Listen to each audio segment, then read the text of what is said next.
absolutely very real. As to the devil's presence in the Vatican, he says that's no surprise. He once had to perform an exorcism on another exorcist. The first thing we need to do if we're going to find out if the devil is at the Vatican is take a tour underneath the Vatican. As we arrive underneath the Vatican, we see that it is laid out in a number of rooms marked by letters, as we can see in this aerial view map. Now we will be exploring some of the rooms in this map. Let's start off by looking in room C here. As we look into the room, we see that this is a mausoleum of Lucius Tullius Zethus. The Vatican goes on and explains that this room was used for offerings to the dead. We read, "View of the north wall and mosaic floor. In the corners of the mosaic floor there are 8 marble squares with circular holes through which offerings to the dead were poured during the funeral rites carried out in the burial chamber." So here we have a room where offerings are done to the dead. That's pretty common in Catholicism. Now if we look in the next room, room E, so here in this room they have a vase which has the image of a Medusa. So here underneath the Vatican we have a Medusa. Again, we ask ourselves the question, this is a vase, but yet it's kept underneath the Vatican. This could have easily been removed. If the Vatican was a holy church, you would think that they would have done this. You think underneath the Vatican they would have things that are sacred to Christ and not foreign gods, not idols and images of foreign gods. Now as we move down further to room H, here we see that this is the mausoleum that is one of the largest and most luxurious mausoleums underneath the Vatican of St. Peter's Basilica. It says that it was built at the beginning of the second half of the 2nd century during the reign of Emperor Marcus Aurelius and belonging to a freedman of the important Valeri family. And as we're in this mausoleum, we see that there's lots of idols from the old Roman Empire. We ask ourselves, why does Rome keep these idols down underneath St. Peter's Basilica? You would think if they were Christians, they would want to clean all this out. I can't imagine anybody who has a true church would keep idols in their churches, especially pagan idols left over from a bygone pagan era. But here we have the Vatican keeping many pagan idols underneath St. Peter's Basilica. Here is an idol the Vatican is displaying of a head of a child in gilded stucco and a lock of a hair typical of one initiated into the cult of Isis. And this particular idol is an idol of a boy who was initiated into the cult of Isis. If we look in this room, we see that some of the stucco decorating the walls. Here we have a personification of Oceanus. Remember, the New Testament book of Revelation says that a beast comes out of the ocean. And so we say, why is the Vatican having these foreign gods underneath its basilica? Why is it protecting them? If it was a true church, it couldn't be doing it for the sake of art, especially with all the evil things that are happening in the Vatican. And as the priest earlier said, that evil does exist, the devil is real, as he admitted.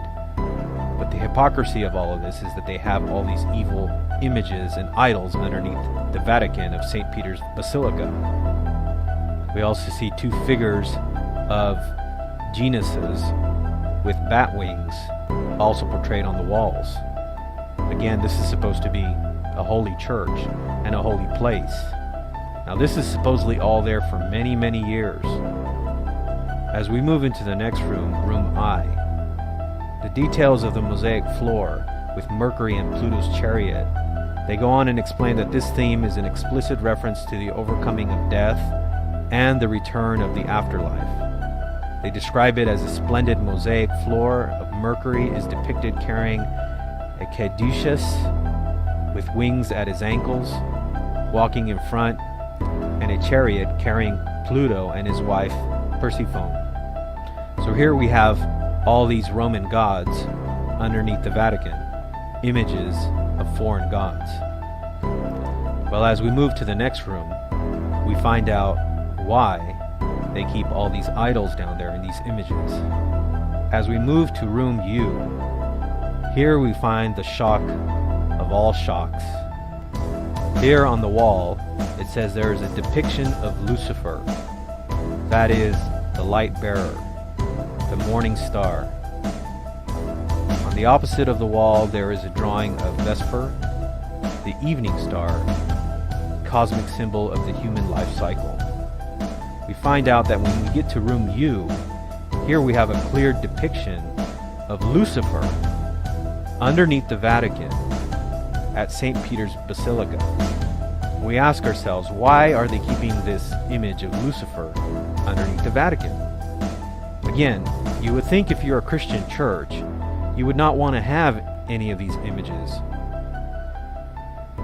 Now we know that they'll go on and say, oh, well, we're saving it because it's a UNESCO heritage site or something like that. This is always their excuse, saving it for the sake of art. But for the true Christian, this is not an excuse, because we know if you're giving glory and propaganda to false deities and false pagan gods, what are you doing? You're in essence supporting the evil spiritual realm. This cannot be from God. And since Rome claims itself to be the one true church, you would think they would lead by example. But what kind of example is this? That you have a depiction of Lucifer underneath the Vatican for countless hundreds and hundreds of years? Now this image here underneath the Vatican has been there since their claim, which would be Constantine. We would know that he was the first one that built this basilica. And so again we ask ourselves, why are they keeping this depiction of Lucifer underneath the Vatican? Well, we think the answer for why all these images, idols, are kept underneath the Vatican is because what we're dealing with here is we're dealing with an apostate church that has always been apostate, and even now as it is filled with Freemasons. And so we know that the reason why they're keeping all of this there now, and they're actually revealing this on their internet website, is because they want people to see this. They want people to see what they're really all about. For the masses who believe that Rome is still a pure church, they don't mind deceiving them into believing that they are still a Christian church. As you go down underneath the Vatican, down into the next rooms, they will try to convince you on this tour that you take that Peter is buried down there in one of the rooms, and that this gives credence to following the Pope. But we ask the question, why would you want to follow a Pope who has all these evil things underneath his church? It's very clear by this depiction of Lucifer that the devil is in the Vatican.